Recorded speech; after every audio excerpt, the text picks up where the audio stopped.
Okay, this is another experiment to see whether or not the camera works mounted on the helmet, and also whether the microphone works, which I've sort of stuffed inside. I hope I've got the volume right. Well, we're on an e-bike, and just about to switch on, which is the button on the right there. 3 bars shows the battery is fully charged. So off we go.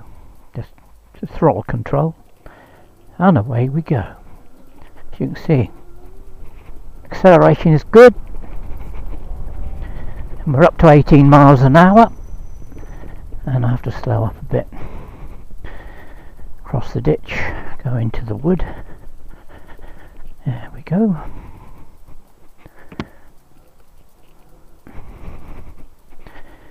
I'll have a look at the e-bike, have a little walk around in Steve style. Turn him off. There we go. Put the bike on the stand.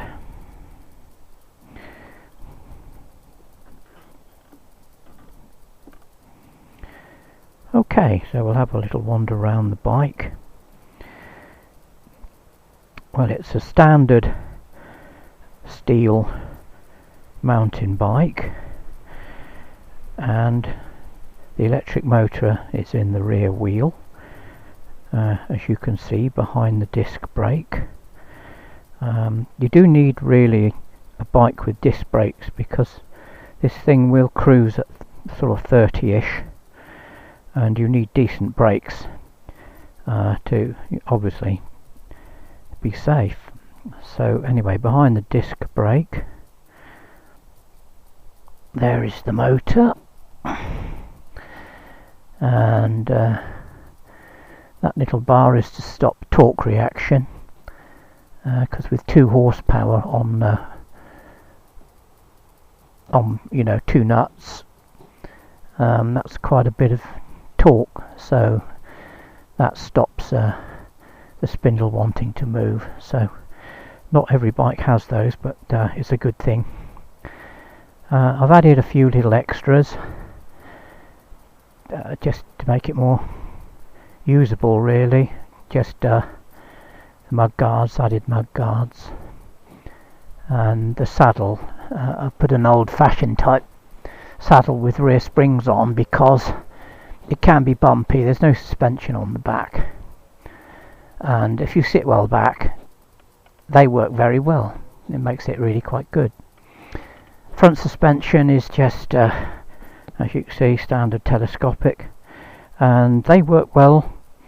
They don't flex, even when you're going flat out down a hill, which with the motor on is certainly in the low 40s, and you can bend swing at that speed, because I've done it, and they don't flex. So it's a good choice of bike. Not expensive, but strong, and really nicely welded. If you look at these welds, they're beautiful, really nice.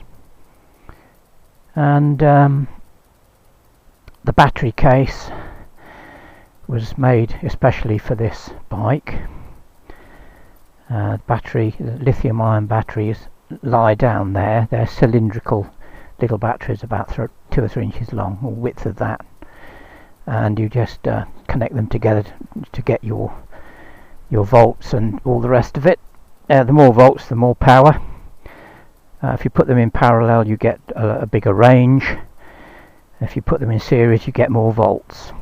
There is room in there for more batteries, and perhaps one day we'll put some more in, because that will increase the power slightly. Each battery is about 4 volts. I put the carrier and the panniers on, so it's more useful for shopping. I use it a lot for shopping. That's why I justify it, really.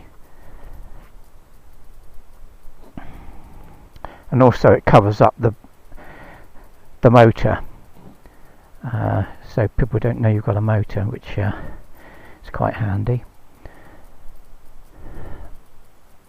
Lighting is important on any bicycle, as you will know if you're a bicycle rider. That's just a straightforward rear light reflector unit. This is a little one that I use all the time when I'm riding, so I have that flashing whenever I'm out on the bike. You know, anything that people can see has got to be worth doing, so lights are important. And similarly on the front, I've got a little unit that I put on flashing. Can't see much close up, but when you're 10-15 feet away, it does, you know, it's quite noticeable. Other than that, it's just a standard bike with a, I think that's called a Voilamart motor.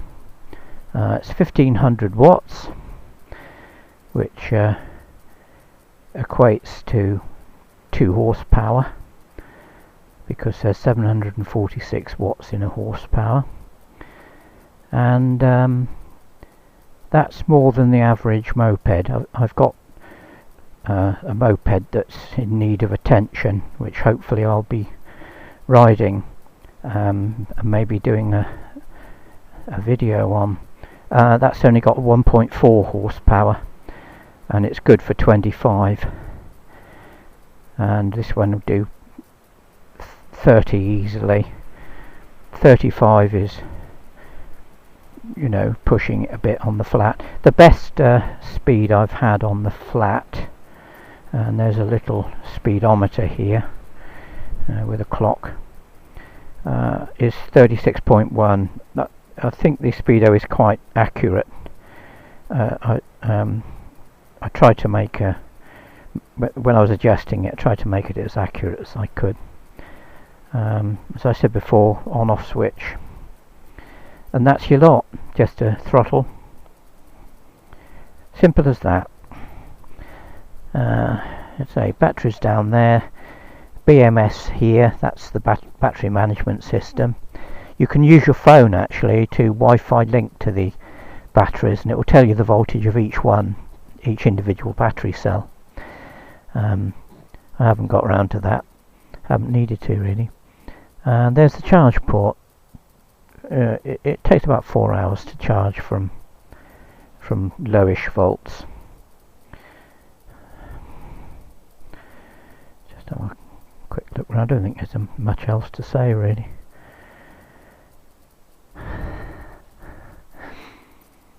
Except that it's really good. It's opened my eyes. You know, I thought my last bike would be perhaps a lightweight of some kind. In fact, I've got the one that I thought was going to be my last bike up in the garage, which we'll have a look at sometime. But since I've had this e-bike, it's sort of changed my attitude somewhat. And I wouldn't mind investigating a proper bike with battery power, because you know it really is good. It's so straightforward. You just press a button and off you go. Obviously range is a bit of a problem. If you go more or less flat out on this one, which is sort of 35ish, you've got about 10 miles. But if you do as I normally do, light pedal up to about 15 miles per hour, anything more than that and you're pedaling like crazy, you've got legs going like pistons. So active pedaling will give you 15 miles per hour, and then if you do a bit of cruising in between and then flying down the hills, you can get easily 20 miles. But if you go just normal pedaling up to 15 miles per hour all the way, you know, 30 miles easily. You get a 30-mile range. I wouldn't do that. It's a bit boring. It's quite interesting actually that you can easily overtake the lycra clad guys on their racing bikes. You know, you see a lot of them in the country, 2 and 3 abreast sometimes, irritatingly. And this thing will fly past them. I've done it a time or two, you know, because it's a bit of fun, and you pretend to pedal as you go past. You couldn't possibly pedal at 35, you know, you just, the legs wouldn't allow it. And then you go past them, and then hope that you've got enough battery left to get you home without being trounced when you start to lose volts. Anyway, that hasn't happened. What I have discovered is the best thing to do for fun is to follow these lycra clad racy bike types at about 20 feet, and they always look under that, you know, they've got this special way of looking behind them under their arms, which I can't do, not at my age. Anyway, they see you there, and they make a mental note, and they think, look at that old man behind on his mountain bike with his co-op wind cheater and his jeans from Tesco, and off they go, because they don't like having you behind them. And of course what they don't know is, because they can't see, is that you've got a 2 horsepower advantage. Well, you've got 2 horsepower, it's not they must be producing at least 1 horsepower, and you just cruise behind them, and they get more and more irritated because this guy is still behind them. There's the old man. What's the matter with this old bugger? You know, we should have trounced him. And I followed one group up a steep hill, and my God, they were really going it. They're out of the saddle and pink legs going like crazy. And of course, I was, you know, just pedal assisting at 10 miles an hour up this hill, and these guys were, you know, getting pinker and pinker trying to get away, and of course they couldn't. And I followed them for 2 or 3 miles before they turned off in a different direction. But it was fun because you could see they were so irritated.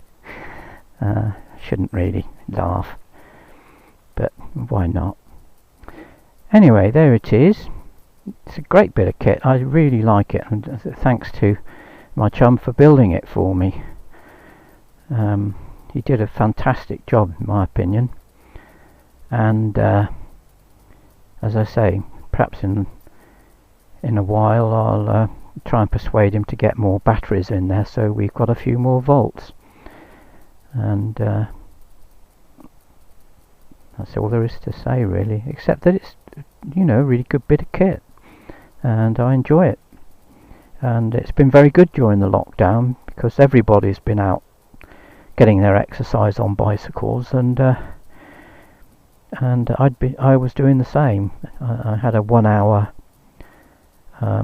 route that I took with a mix of a little bit of pedal assistance and cruising, and that was about 15 miles.